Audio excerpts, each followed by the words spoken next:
तो अब हम देखते हैं नेक्स्ट टॉपिक को, इकमैन एंड पेनल्टी ऑफ एविल।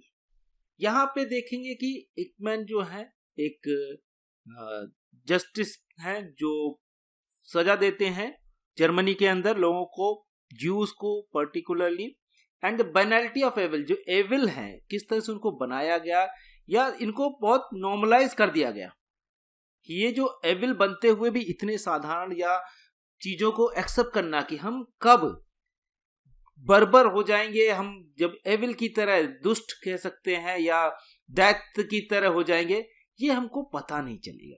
ये बनाया जा रहा है, नॉर्मलाइज कर दिया जा रहा है उस चीज को, किसी भी चीज को, हमारी जो बुराइयां हैं उसको इतना जनरलाइज कर देना, उसको बना देना, इसको पेनल्टी बना देना कि हम एविल बन जाएंगे और हमको पता नहीं चलेगा। इंडियन कॉन्टेक्स्ट में समझना एक अलग तरीके से भी समझ सकते हैं। हम पहले यहां देखते हैं क्या कह रही है ये। She controversially use the phrase the banality of evil, जो हमने बताया कि बना देना, दुष्टता को है बनाना, जो है नॉर्मलाइज कर देना, to characterise Eichmann's action. Eichmann's जो है as a member of the Nazi regime, Nazi regime जो हम जानते हैं, नाजी रजीम हिटलर की जो रजीम है उसको हम नाजी रजीम कहते हैं। नाजी पार्टी थी हिटलर की। नाजी पार्टी का था कि जो नाजी लोग हैं दे आर सुपीरियर। अब इनके अगेंस्ट में कोई भी कुछ कर रहा है तो उसको पनिश करना जरूरी है, क्योंकि जो सुपीरियर लोगों के अगेंस्ट में कुछ कर रहा है तो वो किसके अगेंस्ट में कर रहा है? राष्ट्र के अगेंस्ट में कर रहा है। राष्ट्र के अगेंस्ट में कोई काम हो रहा है तो क्या कहलाया जाएगा? देशद्रोह। अगर देशद्रोह कोई करता है तो उसकी सजा क्या है? फांसी, या कह सकते हैं सजाए मौत। इंडिया में फांसी दी जाती है और कोई तरीका हमारे यहाँ जान लेने का नहीं है।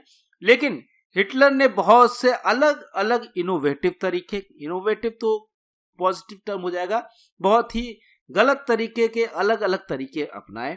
जैसे हम इससे पहले भी लेक्चर में हम थोड़ा डिस्कस कर चुके हैं कि वो किस तरह से लोगों को पनिश करते हैं, गोली मार देते हैं, फांसी दी जाती है, गोली मार दिया। इसके अलावा गैस चैम्बर जैसे, जिसको हम होलोकॉस्ट कहते हैं, होलोकॉस्ट पूरा हुआ तो गैस चैम्बर में लोगों को भर के हजारों लोगों को एक साथ मार दिया गया। आज भी उन चैम्बर्स को लोग घूमते हैं, जर्मनी जो जाते हैं उस होलोकॉस्ट को देखने जाते हैं कि किस तरह से अभी भी वो गैस चैम्बर वहां पे हैं, किस तरह से उसी के अंदर लोगों को मारा गया, लाखों लोगों को यहाँ पे रखा गया और लगातार मारते गए। तो वो अब उसको मारने का सपोर्ट किसको मिला, कहां से मिला? हिटलर की आर्मी को सपोर्ट कहां से मिला? क्या वो जनता को एक्सप्लॉइट करके जनता को जबरदस्ती करा रहे थे? नहीं, जनता भी उनके साथ हो जाती है, जनता के अंदर भी ये आ जाता है कि नहीं ये सही कर रहा है। हिटलर ही हम लोगों को बचा सकता है, एक जर्मनी को फिर से महान देश बना सकता है। इसी तरह की चीजें मुसोलिनी के अंदर भी चल रही हैं। तमाम सारे आज के समय में भी हम देखें जिस तरह से राष्ट्रवाद को इस्तेमाल करके दुनिया में, चाहे वो जापानीज इंपीरियलिज्म हो या किसी दुनिया में जितने भी शोषण हुए, उसमें राष्ट्रवाद को इस्तेमाल बहुत ज्यादा किया गया कि हम राष्ट्र के लिए कर रहे हैं, अपने लिए कुछ नहीं कर रहे हैं। तो अब अपने लिए ना करना और राष्ट्र के लिए करना, तो जैसे ही राष्ट्र के लिए कुछ हो रहा है तो राष्ट्र के खिलाफ कोई अगर कुछ कर रहा है, भले वो मेरे पर्सनल व्यक्ति के खिलाफ हो, लेकिन क्योंकि मैं तो राष्ट्र के लिए सब कुछ कर रहा हूं तो वो राष्ट्र के खिलाफ हो जाएगा। अब राष्ट्रद्रोह जो होता है उसकी सजा मौत है, और वो बड़ी जस्टिफाइड लीगलाइज कर दिया। तो इचमैन जो थे इलीगल व्यक्ति थे, ये प्रोसिक्यूट करते थे, लोगों को सजा देते थे। इचमैन क्यों, कैसे ये एविल बन गए, दुष्ट इतने कैसे बन गए, की तरह काम करने लगे? अब इंडिया को भी तो इसमें ये कहती कि बड़ा रोल फिलॉसफी का है, कि किसी भी देश की जो फिलॉसफी है वो कैसी है उस पर डिपेंड करता है। अब हम देखें जर्मनी की फिलॉसफी में एक महानता को लेके बहुत ज्यादा क्रेज है, तो उस महानता के लिए गलत होने में भी कोई प्रॉब्लम नहीं है। जैसे पहले हुआ करता था कि ये दुनिया तो सिर्फ कुछ दिनों की है, जो रिलीजियस टेक्स्ट में ज्यादातर लिखा था ये दुनिया तो कुछ दिनों की है, असली दुनिया तो ऊपर है। तो असली दुनिया के लिए करिए स्ट्राइव, यहाँ मत कीजिए, यहाँ पे कोई चेंज लाने की, यहाँ बहुत ज्यादा कुछ करने की जरूरत नहीं है। तो लोग अपना त्याग करते थे कि कष्ट में रह रहे हैं, कुछ भी कर रहे हैं, या कोई बहुत मटेरियल चीजों की तरफ नहीं भागते थे। बाद में बहुत से लोगों ने बोला कि नहीं ये दुनिया भी रियल है, और बहुत से लोगों ने ऊपर की दुनिया को नकार भी दिया। तो अब वहां से एक डिबेट, जैसे जैसे साइंस बढ़ती है तो इस मटेरियल दुनिया का भी अपना एग्जिस्टेंस ज्यादा हो जाता है। तो हमने जैसे देखा कि डार्क एज कहते हैं कि डार्क एज जो पूरे यूरोप में जो 16th सेंचुरी 14th सेंचुरी तक रहता है, वो जो है उस डार्क एज में कोई भी परिवर्तन नहीं हो रहा है, जैसे लोग चल रहा है, क्योंकि हर आदमी को लग रहा है कि ये दुनिया तो कुछ सालों की है, ऊपर वाली दुनिया के लिए करना है। तो हर आदमी उसी जो रिलीजियस मोरालिटी है उसमें फंसा हुआ, जो धार्मिक नैतिकता है। इंडियन कॉन्टेक्स्ट में भी अगर हम देखें तो धर्म एक बड़ी चीज होती है, धर्म की नैतिकता में ही ज्यादातर लोग फंसे रहते। अब इसमें धीरे धीरे हम कब उस फिलॉसफी के चक्कर में बनालिटी ऑफ एविल बन जाते हैं, कब हम दैत्य की तरह बन जाते हैं, इसका एग्जाम्पल हम देख सकते हैं सती प्रथा से। सती प्रथा एक ऐसी बीमारी है या ऐसी बुराई थी जो हमारे समाज में होती थी, जिंदा जला दिया जा रहा है किसी महिला को। अब क्या समाज को ये बुरा लगता था? नहीं, समाज उसको पूछता था कि ये तो सती होने के लिए तैयार है। लेकिन यहाँ पे बहुत से अलग अलग थिंकर, जो फेमिनिस्ट थिंकर्स बोलते हैं कि अगर पुरुष क्या ये कर सकता था? बोले नहीं करेगा, क्योंकि पुलिस को मालूम है चीजें।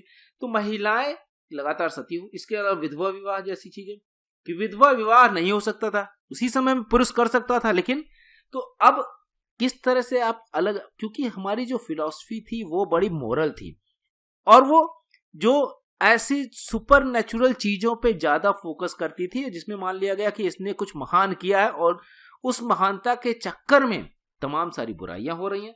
तो चाहे वो बाल विवाह जैसी चीज हो, आज के समय में भी हमारे समाज में छुआछूत, या अगर हम देखें कई बार जो ऑनर किलिंग है, ऑनर किलिंग कैसे आती है कि कोई भी व्यक्ति अगर सिर्फ इसलिए मार दिया जाता है कि उसने दूसरी कास्ट में या दूसरे रिलीजन में शादी कर ली या प्यार कर लिया। तो इन सब चीजों से जो हो रही है चीजें, तो बोलते कि ये बैनालिटी है, यहाँ पे चीजों को बनाया जा रहा है, यहाँ पे चीजों को आगे बढ़ाया जा रहा है इस तरह से कि एक व्यक्ति अपने आप में ही दैत्य की तरह बन गया, वो गलत हो जाता है। इसका पूरे जिम्मेदारी वो फिलॉसफी पे देती है। ये जैसे फिलॉसफी हो गई, इंडियन कॉन्टेक्स्ट की इंडियन फिलॉसफी जो थी उसमें जाति धर्म और इन सब चीजों पे बहुत ज्यादा फोकस किया गया। तो आज के समय में समाज भी ऐसा बन गया कि जाति धर्म उतना ही इंपॉर्टेंट है ना कि दूसरी चीजें। तो कार्ल पॉपर जो हमने अभी रेफरेंस दिया था, कार्ल पॉपर थोड़ा सा और जो इनकी बुक थी open society and enemy, open society and it's enemy, इसमें ये और ज्यादा क्रिटिसाइज करते हैं लोगों को, इवन प्लेटो जैसे लोगों को भी क्रिटिसाइज करते हैं कि वो ऐसे लोगों को फिलोसफर किंग को पूरी सत्ता देना चाहते हैं। तो कहते हैं कि ये फिलोसफर जो है इन्होंने समाज को बड़ा दिक्कत दी।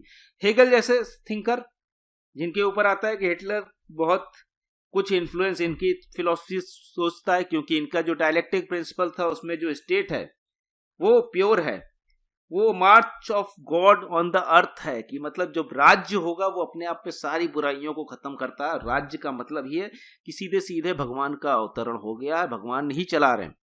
तो हिटलर के समय हिटलर को लगा कि अब तो मैं ही राज्य बन गया है, पहले सिविल सोसाइटी थी तो थी, अब हम उसको राज्य बना देंगे। तो कह रहे कि ये फिलोसफर्स ने जो दिया है, ऑल्दो एरेंट जो है वो तो डायरेक्टली फिलोसफर्स को नहीं क्रिटिसाइज करती, वो फिलोसफी को करती हैं। लेकिन कार्ल पॉपर जो मॉडर्न जो हम रिसर्च मेथोडोलॉजी पढ़ते हैं उसमें बहुत इंपॉर्टेंट रोल प्ले करते हैं, किस तरह से रिसर्च की जाए। पॉपर एक इंपॉर्टेंट व्यक्ति है आज के समय में। अगर सोशल साइंस की स्टडी कोई कर रहा है तो कार्ल पॉपर को पढ़ना और समझना बहुत जरूरी है। तो कार्ल पॉपर किस तरह से क्रिटिसाइज करते हैं कि ये जो फिलोसफर हैं इन्होंने इस तरह से समाज को बना दिया कि हर चीज को जस्टिफाई कर दे रहे हैं। जिस तरह से वो कह रहे हैं कि प्लेटो ने एक फिलोसफर किंग को जस्टिफाई कर दिया कि वही रूल करने लायक है, बाकी लोग नहीं। और फिलोसफर किंग बनने का एक प्रोसेस है, उस प्रोसेस से जो एक बार निकल गया वो कभी बन नहीं सकता। तो बोलते हैं कि ये तो ओपन सोसाइटी के अगेंस्ट में है। आज के समय में ऐसा नहीं कि एक फिलोसफर ही किंग बन सकता है। मैं पढ़ने में अच्छा नहीं हूं, हो सकता है मेरे मार्क्स अच्छे नहीं हो, लेकिन मैं भी रूलर बन सकता हूं, या कोई बहुत अच्छा है वो भी रूलर बन सकता है। तो दोनों चीजें हो सकती है। तो बोलते हैं कि ओपन सोसाइटी के ये लोग एनिमी हैं, और इसने फिलोसफर्स ने हिटलर जैसे जो ब्रूटल व्यक्ति को भी जन्म देते हैं। In particular his role of chief architect and executions of Hitler's genocidal final solution. जो फाइनल सोल्यूशन मतलब फाइनल सोल्यूशन किसी चीज से, ज्यूस प्रॉब्लम से, कि ज्यूस प्रॉब्लम जो आई थी कि ज्यूस को क्या क्या किया जाए, तो उन्होंने बोला मार दो, सबको खत्म कर दो, तभी ये प्रॉब्लम सॉल्व होगी। तो ये चीफ आर्किटेक्ट थे हिचमैन जो है, हिचमैन पूरी तरह से